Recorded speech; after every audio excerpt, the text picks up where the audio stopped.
कल उनका बयान मैंने सुना था, मैं खुद आहत में हूँ और भारतीय जनता पार्टी के एक एक कार्यकर्ता आहत में है कि इस प्रकार से बयान पूर्व सांसद के विषय में आप दे रहे हैं। आपको विकास की अगर बात करते हैं तो आरजेडी के पूर्व विधायक वहाँ के हरिशंकर यादव से आप हारे हैं चुनाव, तो उनकी जो 5 साल में काम नहीं किए हैं वो चीज़ को अवगत कराना चाहिए था ना उनको। शहाबुद्दीन के विषय में आज तक मनोज सिंह जी ने कभी बयान नहीं दिया कि उन्होंने कितनी हत्या कराई। बयानों से हम लोग डरने वाले लोग नहीं हैं। मैं सेवा करता हूं, सेवा भाव से कार्य करते आया हूं। 10 वर्षों में कोई ऐसा व्यक्ति नहीं है कि हैप्पी यादव ने किसी को अपशब्द कहा हो। इनकी तो इतिहास रही है कि हत्या लूट। मेरे लिए संयंत्र नहीं, हम हर संयंत्र के लिए हम तैयार हैं। जिस रूप में आप आइएगा उस रूप में हम चुनाव मैदान में उतर चुके हैं। लोकतंत्र के पर्व में इस बार युवा चुनाव लड़ने जा रहे हैं। कहने के लिए चुनाव आता है तो लोग कहते हैं कि ये नहीं हुआ वो नहीं हुआ, लेकिन करना कोई नहीं चाहता है। और किए हैं तो बताइए। नमस्कार, मैं हूं राहुल और आप देख रहे हैं सिवान न्यूज़। सिवान में इन दिनों 2 बड़े नेता हैं जो भाजपा के हैं, उनमें जुबानी जंग शुरू हो गई है। और ये यूं हुआ है क्योंकि जब एक युवा नेता है हैप्पी यादव, जिन्होंने दौरा शुरू किया है रघुनाथपुर विधानसभा क्षेत्र में, तब से उन्हीं के पार्टी के एक बड़े नेता हैं, उनकी बयानबाजी शुरू हो गई है। और इसी को लेकर हमारे साथ हैप्पी यादव हैं, आइए इनसे बात करते हैं। हैप्पी जी, क्या मामला है? देखिए, चुनाव का समय है, चुनाव में आरोप प्रत्यारोप लगते रहता है। उनकी जो आरोप उन्होंने लगाया कि 10 साल में विकास नहीं हुआ, मैं सोशल मीडिया के माध्यम से अपने फेसबुक अकाउंट पे 10 साल में माननीय पूर्व सांसद जी ने जो कार्य किए हैं रघुनाथपुर विधानसभा क्षेत्र के अंतर्गत, वो मैंने उन सोशल मीडिया में फेसबुक आईडी से अपने पोस्ट करके जनता के बीच में अपने बातों को रख दिया। विकास की बात करते हैं, हमारे रघुनाथपुर विधानसभा क्षेत्र के अंतर्गत प्रधानमंत्री सड़क योजना से कोई भी ऐसा पंचायत नहीं है जो नहीं जुड़ा है। एक चीज़ हम जानना चाहेंगे कि क्या हमारे साक्षात्कार में आपने बताया था कि अगर पार्टी आपको टिकट देती है तो रघुनाथपुर की सीट से आप चुनाव लड़ेंगे, और इसके पूर्व में मनोज सिंह ने वहां से चुनाव लड़कर देख चुका है और वो करारी हार हुई थी उनकी। क्या लगता है कि इसी वजह से ऐसा बयान दे रहे हैं वो? देखिए, पहली बात उनकी सोच क्या है मैंने जानते, हमारे गार्जियन तुल हैं वो, मगर ये हमको समझ में नहीं आता कि भारतीय जनता पार्टी के एक एक कार्यकर्ता को चुनाव लड़ने का अधिकार है, एक एक कार्यकर्ता को किसी न किसी विधानसभा क्षेत्र के दावेदारी करने का अधिकार है। अगर मेरे दावेदारी से उनको प्रॉब्लम है तो ये स्पष्ट होता है कि वो जानते हैं कि विजय प्रकाश यादव हैप्पी अगर चुनाव लड़ते हैं और दावेदारी करते हैं तो उसका परिणाम दूसरा हो सकता है। वो अपने आप को एक बौखलाहट की तरफ बयान दे रहे हैं। असहज महसूस कर रहे हैं क्या आपके चुनाव मैदान में उतरने से? आप उनके बयानों से आप अंदाज़ा लगा सकते हैं कि किस प्रकार से वो बयान दे रहे हैं। यहाँ पे विधानसभा चुनाव की बात हो रही है, उनको अगर 10 साल की विकास की अगर नहीं दिखाई दे रही है तो उनको हरिशंकर यादव जी के 5 साल के कार्यों को जनता के बीच में रखना चाहिए था, ना कि पूर्व सांसद अपने ही पार्टी के जो पूर्व सांसद हैं उनके विकास उनको नहीं दिखाई देता। हरिशंकर यादव जो वहाँ के वर्तमान विधायक हैं, उन्होंने क्या क्या किया है वो ये क्वेश्चन करना चाहिए था उनको। और उनसे रघुनाथपुर विधानसभा क्षेत्र के जितने भी उन्होंने विकास नहीं किया या उनके देखने में अगर रघुनाथपुर विधानसभा में वर्तमान विधायक द्वारा कार्य नहीं हुआ है, वो जनता के बीच में रखना चाहिए था। मैं तो गर्व से कह सकता हूं कि पूर्व सांसद श्री ओम प्रकाश यादव जी, मेरे पिता जो है रघुनाथपुर के एक एक गाँव को प्रधानमंत्री सड़क योजना से जोड़े, सांसद मत से ट्रांसफार्मर उपलब्ध कराए, सार्वजनिक जगह पर मंदिर में, मस्जिद में या जहाँ भी सार्वजनिक जगह है वहाँ पे अपने फंड से सौर ऊर्जा उपलब्ध कराने का काम किए, और सांसद मद से 12 करोड़ के लागत से पुलिया, स्कूल में भवन बनाने का काम, कॉलेज में भवन बनाने का काम, रेफरल हॉस्पिटल में 23 लाख के लागत से भवन बनाने का काम किए, खिलाड़ियों के लिए भवन बनाने का काम किए।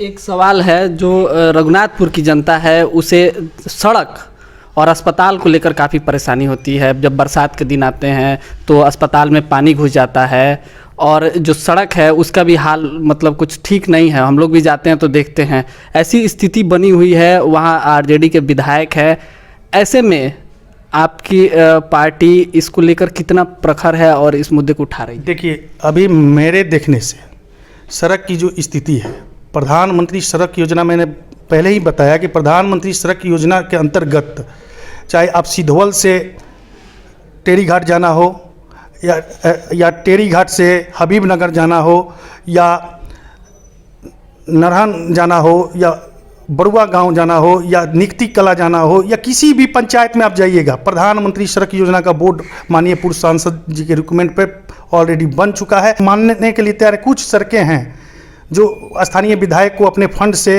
या मुख्यमंत्री सड़क योजना से कार्य कराना चाहिए था, तो उन्होंने नहीं किया, तो ये जवाब तो उन्हीं से पूछना चाहिए आपको।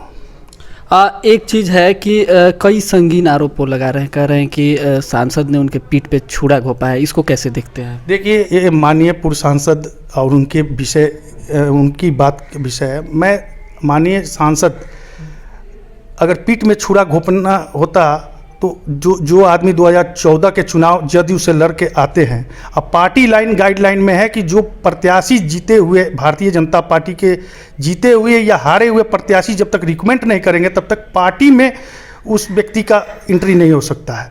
मेरे पिता ने संगठन को संगठित करने के लिए, क्योंकि 2015 में विधानसभा चुनाव था, इसको मद्देनज़र रखते हुए विक्रम कुंवर जी उस समय विधायक हुआ करते थे, उन्होंने कहा कि मनोज सिंह जी अगर आते हैं तो इससे संगठन मजबूत होगा और इससे 2015 के चुनाव में लाभ मिलेगा। माननीय पूर्व सांसद जी ने उनको रिकमेंड करके उस पार्टी का सदस्यता दिलवाया और माननीय पूर्व सांसद को भी धोखा दिए, नीतीश कुमार जी को भी धोखा दिया। लास्ट में जिन्होंने विक्रम कुंवर जी ने जो आग्रह किया था माननीय पूर्व सांसद जी को कि इनको पार्टी में लाया जाए, उनको भी पीठ में छुरा घोंप कर और उनका टिकट कटवाने का काम किए मनोज कुमार सिंह जी। मनोज सिंह के बारे में हम बता दें कि वो पिछले बार भी विधानसभा चुनाव उन्होंने लड़ा था, रघुनाथपुर से लड़ा था, वहाँ से उनकी हार हुई है।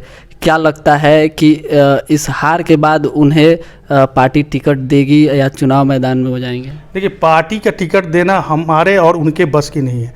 ये पार्टी के नेतृत्व जो हमारे प्रदेश अध्यक्ष जी हैं, जेपी नड्डा जी हैं, राष्ट्रीय अध्यक्ष जी हैं, मंगल पांडे जी हैं और सुशील मोदी जी हैं और नीतीश कुमार जी, एनडीए के जो हमारे नेता हैं, वो निर्णय लेंगे कि किनको टिकट मिलना है। लेकिन हम दावेदारी कर रहे हैं, उस क्षेत्र में लोगों की 10 वर्षों से मैंने सेवा भी करते आ रहे हैं और हर युवाओं के बीच में हम जा रहे हैं। एक जन समर्थन मिल रहा है कि भैया आप चुनाव लड़िए, अगर एनडीए से अगर आपको टिकट मिलती है तो चुनाव आप यहाँ से जीत के जाइएगा। इसलिए हम वहाँ पे सेवा भाव से कार्य करते हैं। कार्यकर्ताओं पर कितना असर पड़ेगा जो बूथ लेवल पर कार्यकर्ता काम करते हैं पार्टी के लिए, अगर उनको ये बयान सुनने को मिलता है कि पार्टी के 2 शीर्ष नेता आपस में लड़ रहे हैं या आपस में आरोप प्रत्यारोप लगा रहे हैं और पार्टी के खिलाफ काम हो रहा है, तो उनका मनोबल कितना टूटेगा? देखिए, कल उनका बयान मैंने सुना था, मैं खुद आहत में हूँ और भारतीय जनता पार्टी के एक कार्यकर्ता आहत में है कि इस प्रकार से बयान पूर्व सांसद के विषय में आप दे रहे हैं। आपको विकास की अगर बात करते हैं तो आरजेडी के पूर्व विधायक, पूर्व सांसद जी शहाबुद्दीन के विकास कार्यों को आप गिनाते कि उन्होंने क्या क्या किया है। अगर आप वहाँ के हरिशंकर यादव से आप हारे हैं चुनाव, तो उनकी जो 5 साल में काम नहीं किए हैं वो चीज़ को अवगत कराना चाहिए था ना उनको। पिछले लोकसभा से पूर्व जो मनोज सिंह थे, उनका एक इंटरव्यू आया था, उसमें साफ तौर पे उन्होंने कहा था कि शहाबुद्दीन ने विकास किया है सिवान में, ओम प्रकाश यादव ने कुछ नहीं किया है। इस बयान को आप कैसे देखते हैं? देखिए, एक संयंत्र की तरह उन्होंने काम किया, पार्टी विरोधी। जिस प्रकार से विक्रम कुंवर के साथ हमारे गार्जियन रहे हैं, अभी भी गार्जियन हम मानते हैं, जितने भी लोग हैं वो भारतीय जनता पार्टी के उस समय विधायक हुआ करते थे। जिस प्रकार से 2015 में उनको टिकट कटवाने का काम संयंत्र के अपने कुछ कार्यकर्ताओं को पैसा देकर सोशल मीडिया में विक्रम कुंवर जी का दुष्प्रचार करना, लोगों का कोई प्रदेश से या राष्ट्रीय लेवल के नेता भारतीय जनता पार्टी के आते थे तो मुर्दाबाद नारा लगवाना, पुतला दहन करवाना, काला झंडा दिखाना, उन्होंने 2015 में किया। मैंने अपने पिताजी से अवगत कराया कि देखिए, इसी प्रकार का आपके साथ सोशल मीडिया के दुष्प्रचार होगा। वो इस चीज़ को गंभीरता से लिए नहीं। सेम वही चीज़ हुआ 2019 के चुनाव से पहले। 1 साल से एक संयंत्र बनाया गया शहाबुद्दीन के विषय में। आज तक पूर्व MLC माननीय मनोज सिंह जी ने कभी बयान नहीं दिया कि उन्होंने कितनी हत्या कराई। उन्होंने आज तक नहीं कहा कि हमारे भाई को हत्या उन्होंने कराया या कितने गरीब भारतीय जनता पार्टी के कार्यकर्ताओं की हत्या हुई, उस पर कभी बयान नहीं उन्होंने नहीं दिया। क्या लगता है कि अब आप चुनाव मैदान में आने वाले हैं तो इस तरीके के षड्यंत्र आपके साथ हो रहा है? नहीं, क्या हम गोलबंदी संयंत्र, हो रही है? मेरे लिए संयंत्र नहीं, हम हर संयंत्र के लिए हम तैयार हैं। जिस रूप में आप आइएगा उस रूप में हम चुनाव मैदान में उतर चुके हैं। सोशल मीडिया आज हमारी देखिए, सोशल मीडिया प्लेटफॉर्म के माध्यम से चुनाव होने जा रहा है, युवाओं का चुनाव होने जा रहा है। पहली बार देश के लोकतंत्र के पर्व में इस बार युवा चुनाव लड़ने जा रहे हैं, चाहे वो सोशल मीडिया के माध्यम से किसी प्रत्याशी का प्रचार करना हो या केंद्र और राज्य की योजनाओं को बूथ स्तर पर जनता के बीच में रखने का काम करना हो, वो युवा ही करेंगे। और इस बहुत खुशी की बात है कि ये संयंत्र जो कह रहे हैं आपकी हमारे साथ, संयंत्र करें, जनता जानती है कि कौन क्या है। मेरे विषय में मैं सेवा करता हूँ, सेवा भाव से कार्य करते आया हूँ। 10 वर्षों में कोई ऐसा व्यक्ति नहीं है कि हैप्पी यादव ने किसी को अपशब्द कहा हो। इनकी तो इतिहास रही है कि हत्या, लूट जैसी, और कितने ब्राह्मणों को, कितने यादवों को, कितने दलितों को, कितने पिछड़ों को, अति पिछड़ों को, यहाँ तक कि राजपूत वर्ग को भी उन्होंने छोड़ने का काम नहीं किया। लोगों को मारा पीटा, गाली गलौज, अब सब हत्या तक करने का काम किया। तो ऐसे में जनता सब जानती है कि इनकी चरित्र क्या है, नीति क्या है, सिद्धांत क्या है, विचारधारा क्या है। तो इस तरह के बयान के बाद क्या हैप्पी यादव अपना चुनाव प्रचार है या क्षेत्र में जो भ्रमण आप कर रहे हैं वो करना बंद कर देंगे कि ये जारी रहेगा? देखिए, ऐसे ऐसे बयानों से हम लोग डरने वाले लोग नहीं हैं। AK-47 का जवाब सिवान की जनता ने प्रणाम हाथ जोड़ के आशीर्वाद लेके हम लोगों ने दिया है। तो ऐसे ऐसे लोग जो बयान देते हैं, ऐसे बयानों को हम लोग नज़रअंदाज करते हैं। जनता के बीच में सही बात हम लोग रखने का कार्य करते हैं। अगर जो काम किए हैं वही हम बात करते हैं। जिस पंचायत में अगर विकास किए हैं तो हम बताते हैं कि आपके पंचायत में ये विकास किए हैं। अगर नहीं किए हैं तो वहाँ माफ़ी मांगते हैं कि अगला बार मौका दिया जाए तो मैं वहाँ करके दिखाऊँगा।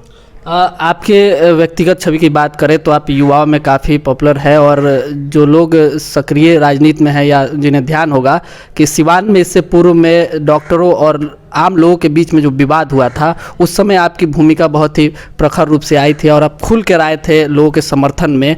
क्या आगे भी इस तरह की भूमिका देखने को मिलेगी जब आप चुनाव के बाद सत्ता में आएंगे? तो मैं पहले भी बता देना चाहता हूं कि मैं सरकार में रहूं या ना रहूं, विधायक बनूं या ना बनूं, जो भी मुद्दे हैं समाज के हित के लिए, समाज के कल्याण के लिए, चाहे गरीबों के लिए, जैसे आपने कहा डॉक्टरों की जो मुद्दा थी, मैंने एक डॉक्टर पे FIR कराया।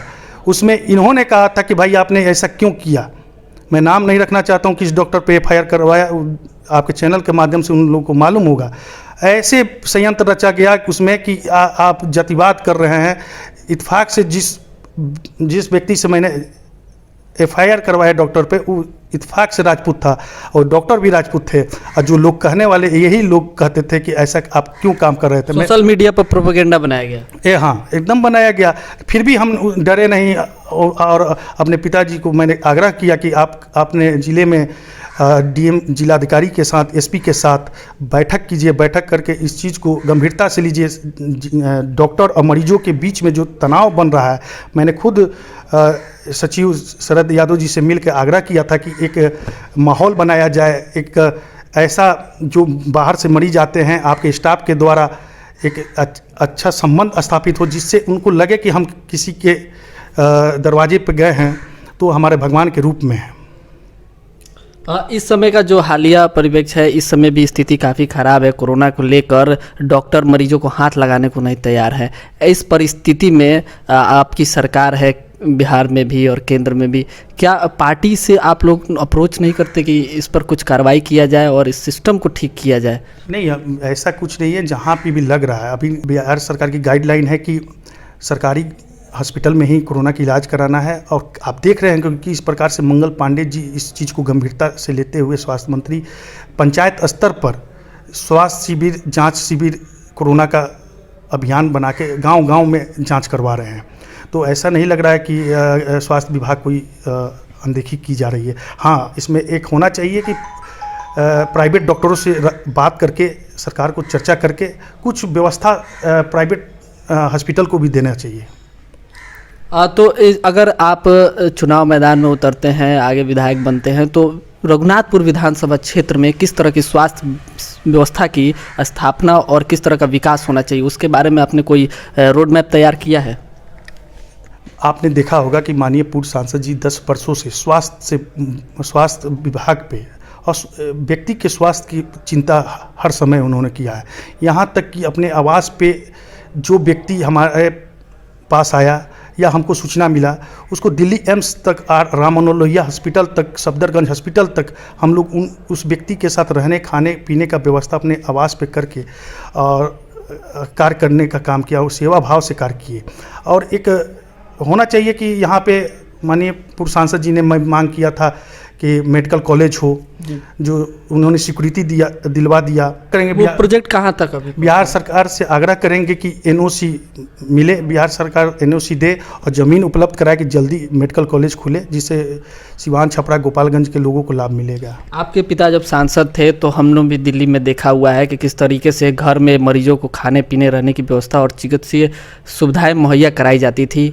उस व्यवस्था को अभी चलती है या बंद हो गई है, और क्या आगे आप विधायक बनेंगे तो उस तरह की व्यवस्था आपके भवन पर भी देखने को मिलेगी? एकदम ज़रूर हम अपने आवास पर रखेंगे। आज तक कोई विधायक अपने आवास पर रहने खाने का व्यवस्था पटना में नहीं किए हैं, मरीजों को बुलाकर इलाज करने की व्यवस्था नहीं की है। मैंने 10 वर्ष करके दिखाया है और माननीय पूर्व सांसद जी के संस्कार हमारे अंदर है कि उन्होंने जिस प्रकार से सेवा भाव से कार्य किया है। और मैं आपके चैनल के माध्यम से बता देना चाहता हूं कि जो भी लोग हैं, कहने के लिए चुनाव आता है तो लोग कहते हैं कि ये नहीं हुआ, वो नहीं हुआ, लेकिन करना कोई नहीं चाहता है।